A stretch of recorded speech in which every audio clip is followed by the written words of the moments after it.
reste encore beaucoup de travail à faire si on veut rehausser le taux de participation des jeunes à la politique pour être en mesure d'arriver aux chiffres atteints lors des années 80. Sachant que les jeunes sont beaucoup moins nombreux que dans ces années et que nous avons aujourd'hui tous les moyens pour contribuer aux décisions de notre société. Il serait donc plus avantageux pour nous d'augmenter la participation et l'implication de nos jeunes Québécois.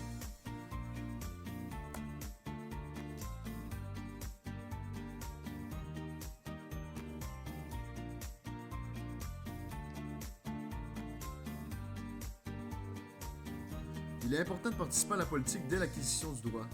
Un jeune qui ne vote pas dès qu'il en acquiert le droit risque fort de ne jamais voter. Le vote est primordial et toute la population se doit de participer aux élections afin d'élire un gouvernement qui saura les satisfaire. Il est donc important pour les jeunes d'y participer activement afin de pouvoir avoir leur mot à dire par rapport à l'élection d'un éventuel gouvernement et des futures décisions prises par celui-ci.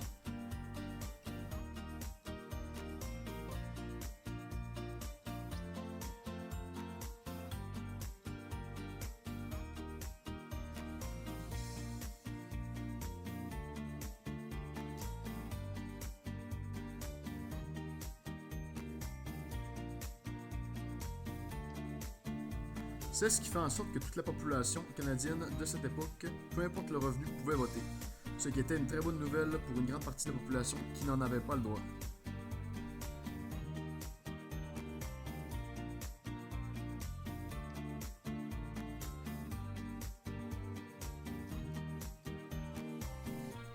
Ce fut un moment important pour les jeunes femmes du Québec qui avaient maintenant le droit de vote ainsi que celui de participer aux activités électorales.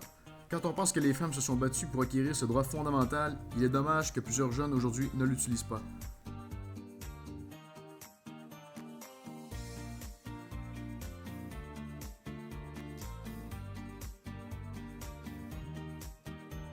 Ceci faisait en sorte que les jeunes pouvaient voter dès qu'ils atteignaient la majorité et que désormais toute la population âgée de plus de 18 ans pouvait voter. Le droit de vote est nouveau pour une grande partie de la population. Alors il est primordial que l'on profite de ce droit acquis durement par nos ancêtres et qui fait en sorte qu'aujourd'hui, ce ne sera pas qu'une petite partie de la population plus riche qui a le droit de vote, mais la majorité de la population.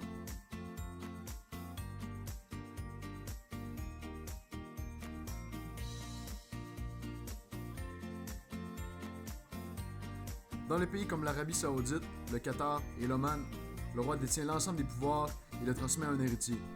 La population n'a donc aucun pouvoir d'élire les représentants ni d'influencer la politique. De plus, des pays comme la Chine, le Vietnam, Cuba et la Corée du Nord n'ont qu'un seul parti politique. Il est donc obligé de voter pour le même représentant.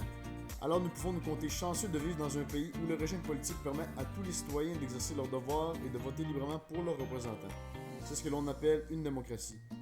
Donc, il est important d'aller voter pour exprimer notre choix et ainsi élire le dirigeant que nous désirons et qui fera des choix qui nous ressemblent.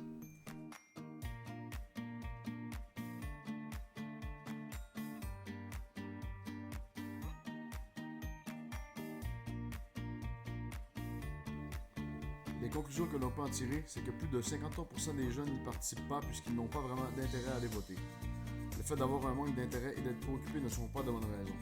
Plusieurs personnes plus occupées prennent le temps de voter. C'est un enjeu très important puisque ce sont les prochains dirigeants élus qui prendront des décisions importantes pour nous, la population.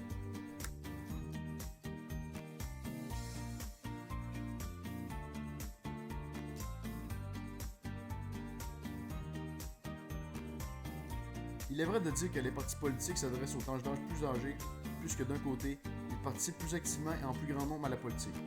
De l'autre côté, ils sont plus nombreux démographiquement, donc les dirigeants politiques auront plus intérêt à faire leurs débats sur des enjeux qui correspondent mieux à ces tranches de la population. Si vous, les jeunes d'aujourd'hui, souhaitez avoir un plus gros impact sur la politique et que le gouvernement s'intéresse davantage à vous et non juste aux tranches d'âge plus élevées, il est temps de participer activement à la politique et de s'y intéresser. Ainsi, plus le taux de participation sera élevé, plus les partis politiques seront enclins à faire des propositions intéressantes pour l'ensemble des jeunes.